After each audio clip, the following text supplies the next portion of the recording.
What's cooking, Juventus fans? Welcome back to your old lady's favorite YouTube channel. If there's one thing that's certain at this point, regardless of what Max Allegri has to say, is that each and every match for Juventus coming up is decisive, is important. We're going to have some coverage of what Max Allegri has to say in previewing the match, but also some very important topics regarding what players are going to be utilized, maybe potentially from the U23 because of injuries that have come in. We also have a new name at the left back position potentially coming in for Juventus. Stick with us. We'll fill you in.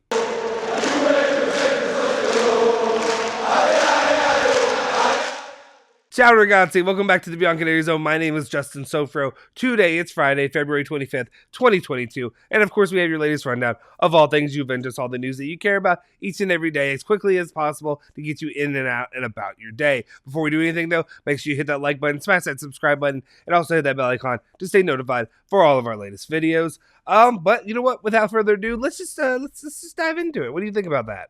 All right. First up, we're gonna go through some of the comments that Max Allegri had to say, and I know. Some of you all aren't super hype on when it comes to the Max Allegri press conferences, but this one's an important one. This one's very important because Max Allegri has some very important issues to cover. Juventus are in, I don't want to say dire straits, but they're in a serious moment right now where they have a lot of injured players. They have a lot of players that are worse for wear, but then also, how are you going to utilize, how are you going to bolster this squad right now when you have some of those U23 guys out there? Are you going to use them, or are you going to try to stick with the same old? Well, speaking to Juventus TV, he said, status report on injuries. We'll see who's ready, but I have plenty of players. There are also U23 players, so he's actually looking at that. I'm sorry for McKinney because he was fine, and he's the only midfielder with certain characteristics. We are very sorry for Caio's injury. It was a very bad injury for him. Dybala could be back for Fiorentina. Alexandro is out tomorrow. Chiellini is still out next week. There could be room for Moise Kean up front, in which one of Morata or Vlahovic will be rested. Bernardeschi, we'll see next week. His recovery is going well. What's... I'm not trying to just be hard on Bernardeschi because of Bernardeschi, but what's Bernardeschi on? Like, what's the injury? What's going on here? Why is he not back already? It's been so long that he's been out, and it felt like it was such a quiet injury, if you will, but he's been out for a long time since then. Alexandro being out, fine, maybe you can play Pellegrini, that's okay. Chiellini being out still is unfortunate, but hopefully maybe with Bonucci back, he and De Ligt can play a solid game over there in the defense. And again, I would hope. I hate having to rest Vlahovic because I understand every players need a lot, rest pretty often. How often? And I know I'm flipping the switch here. I feel like Ronaldo wasn't rested very often at all. It was like he would play every single game. I know he was a physical specimen, different than anybody else, really. But at the same time, I don't know. I feel like your top guy should be ready to go. That's just me. But I understand needing rest every once in a while. It just seems like the squad needs a lot more rest than you do. Is this because of maybe what's going on in practice? Are they practicing too hard? But if there's no way that they're practicing too hard. I've seen the way that they play on that pitch. So that's the only thing that I don't fully understand what's going on in that situation. Let's see. Anyway, let's continue on though, because he's going to go a little bit more in detail when it comes to the different players that'll be utilized. He continues with Juventus TV saying question about Manetti permanently in the first team after McKinney's injury. He says, with these injuries, it's normal that he, Ake, and Sule will be with us more. Ake is a direct player who plays one-on-one. Sule is more technical. Again, I'm a bit higher when it comes to Manetti than the other players. I think Sule obviously is high as well. Sule, given that right now the Argentinian national team thought it important enough to go ahead and bring him to bring him into their squad for the international competitions rather than let Italy potentially get their hands on him, says a lot to me. So it seems that he's very important for them. So I'm interested to see what exactly he can do, but also, but overall, to me, I think the highest potential and pure talent there is Manetti, and I'd like to see what Manetti could do as well. Aki, I haven't seen enough from him to really know, me personally. All right. And then he goes on to say, we have to know one thing. Tomorrow is a game we have to win. We lost in the first leg. It's complicated to play in Empoli. But for us, it's an important stage to follow up on what we've done so far. A season of 0 titles. We'll see at the end. But in the meantime, we're there on all fronts, and that's a lot. For now, we're in the Coppa Italia and the Champions League, and our aim is to be in the top 4. We'll see what we can bring home. I don't like that at all. I don't like our aim is to be in the top 4. That sounds weak to me. I don't know. Maybe I'm being heavy-handed by the wording. Maybe it's just a translation issue.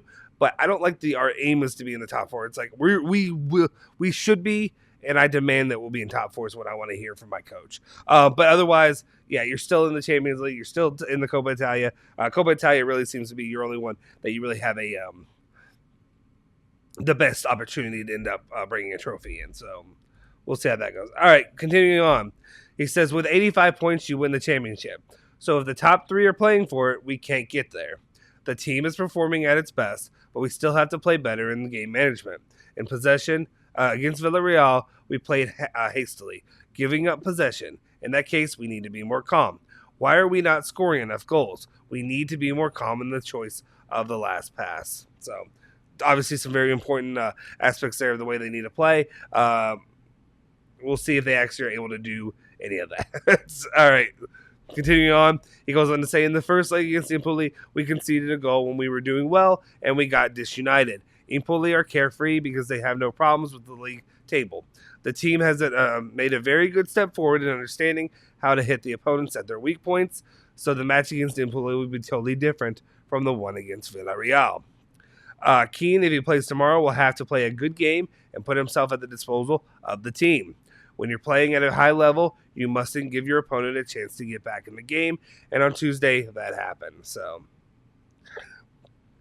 I mean, yeah, I agree. But the problem is every single time Juventus plays a game, that's exactly your game plan. That's what you do. You have 20 minutes of good play, and then the team shuts down. That's on you as a coach to somehow get some kind of boost there. You should find some way to make in-game adjustments. Again, I'm not going to get on here and just yell and scream and moan about my problem with his lineups and my problem with his substitution pattern. Actually, I will. His substitution pattern is crap. I'm sick of it. I don't like the way he utilizes different players. I don't like that when you have good players like Zaccaria, Locatelli, Artur, whatever. Arthur's on that list, but just a little bit lower. But when you have these guys, you're not playing them together. I understand you want to rest some guys, but at the same time, if you're putting your team behind every single time, or if you're putting your team at a position just to be playing for a draw, them coming in the last 20 minutes isn't going to do enough. I mean, there's a potential for something to happen, but it's less likely than you give them a lot more time to work with. It just frustrates me. That's what I'll leave it at. We'll see what happens there. All right, and now we get into the left back situation. It looks like Nico Sciarra is saying that Renan Lodi, left back, could leave Atletico Madrid in the summer. The intermediary, Giuliano Bertolucci, is working to try to find a solution for the player. Juventus have asked info for him, so that's an option that Juventus could go after to end up bringing into the squad. Obviously, to replace Alexandro or to bolster that left side, I'd imagine it would be to replace Alexandro. We'll see where and if he actually does go anywhere. But at this time, Renan Lodi is a new name. Going off of that, though, continuing on, Tutto Sport also reports that among the spectators of Atletico Madrid, Manchester United, there was a Juventus scout to watch left back Renan Lodi. The player is not considered non-transferable by Atletico, so it's definitely an option there where that could happen for Juventus. We'll see how that plays out down the line. Obviously, I think the main word has been that Cambiasso of Genoa, I believe, right? Anyway, I'll have to check. I may be wrong. Was it Calgary or I think it was Genoa, though. I had to check. Sorry. Some of these, they mix in together for me. But anyway, my point is that Cambiasso seemed to be the name that Juventus is most interested in right now. We'll see if that changes where that goes anyway for right now. But that's a name to keep an eye on and see if it keeps popping up here down the line. And then Tutto Sport reports saying that Moise Kean is on a 2-year loan from Everton with an option to buy under certain conditions at $28 million in a year's time, which is why next season the Bianconeri could also think about a loan with PSG waiting. I know a lot of people have thrown that out there about, if Juventus are forced to go ahead and purchase him, maybe we could loan him out to PSG. Maybe he could, do well there again. Maybe he could develop. PSG, we know, are interested in Moise Kean because he worked out well with their situation for the year that he was loaned there as well. And obviously he's going to end up playing better because he's got no offense to the players we have, but obviously PSG has some of the best talent in the world. If they don't win the Champions League, I'm going to crush them. And they should be crushed at this point. If you're going to spend that kind of money to buy every player, every single position, you've got somebody who is like, I view as a top tier guy with Donnarumma. You got Verratti. You got, obviously Messi. You got, Mbappe. All those players. It's insane if you're not winning. So that's where we're going to sit right now. We'll see how it goes for Moise Kean. I know it's unfortunate it hasn't worked out like I was hoping because I do like Moise Kean a lot, but he doesn't seem to be really thriving here under Allegri's Juventus right now. All right, and then the final bit of news for the day, Romeo Gnesti was talking about Cuadrado's situation, saying that on Cuadrado's extension, there is no doubt. The only thing to define is the duration of the contract, but the signals are positive. So it's going to end up happening. He's going to end up getting renewed, but of course, we don't know how long it'll be to lock him in at Juventus. Obviously, I have high thoughts when it comes to Cuadrado on the whole.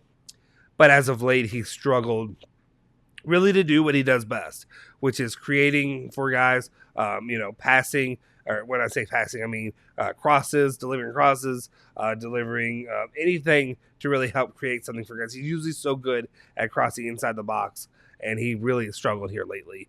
So I'd like to see him get back and be his normal quaddy self. Anyway, guys, that's all the news I have for you today regarding the things that we have regarding Juventus. I think we're going to have some coverage for the pre-match stuff. Obviously, playing Empoli tomorrow. I think it was at 6 o'clock Juve time. So we'll have you covered there. So make sure you tune in to the Bianconeri Zone for all that information and all the little preview things that you could really want. Just a reminder, though, also, unfortunately, we had to end up postponing the live giveaway for the Vlahovic jersey due to recent events. But because of that, we're going to end up redoing that as soon as possible, hopefully within the next weeks or so. We'll let you know. Like I said, stay tuned to the Bianconeri Zone Twitter account, at Bianconeri Zone on Twitter, to stay up to date with all that. Also, make sure you follow me at Justin Sofro. Might as well plug that while I'm here. Anyway, that'll do it. Make sure you hit that like button, smash that subscribe button, hit that bell icon to stay notified for all of our latest videos. We'll see you guys next time.